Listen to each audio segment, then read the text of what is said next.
शिवसेना पक्ष आणि धनुष्यबाण चिन्हावरील बहुचर्चित वाद आता निर्णायक टप्प्यात पोहोचलाय.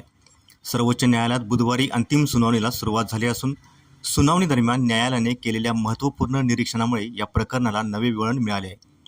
सरन्यायाधीश सूर्यकांत, न्यायमूर्ती जॉय मल्ल्या बागची आणि न्यायमूर्ती व्ही मोहना यांच्या खंडपीठासमोर या प्रकरणाची सुनावणी झाली.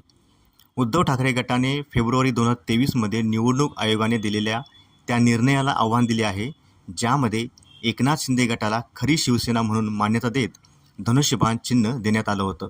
सुनावणी दरम्यान न्यायालयानं स्पष्ट केलं की विधिमंडळ गटावर मूळ राजकीय पक्षाचे नियंत्रण कायम राहते. पक्षाचा वैध निर्णय हा केवळ आमदारांच्या संख्याबळापेक्षा अधिक महत्त्वाचा असू शकतो. तसेच बहुमताचा दावा स्वीकारण्यासाठी निवडणूक आयोगाचे नियम, पक्षघटना किंवा कायद्यात स्पष्ट निकष असणे आवश्यक असल्याचे सरन्यायाधीश सूर्यकांत यांनी नमूद केलं आहे. या निरीक्षणामुळे निवडणूक आयोगाच्या निर्णयावर पुन्हा एकदा प्रश्नचिन्ह निर्माण झाल्याची चर्चा सुरू झाली आहे.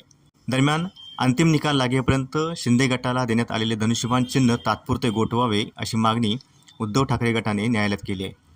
ठाकरे गटाचा दावा आहे की काही आमदारांनी बंड केले किंवा विधिमंडळात बहुमत मिळवले म्हणून त्यांना मूळ राजकीय पक्षावर दावा सांगण्याचा अधिकार मिळत नाही.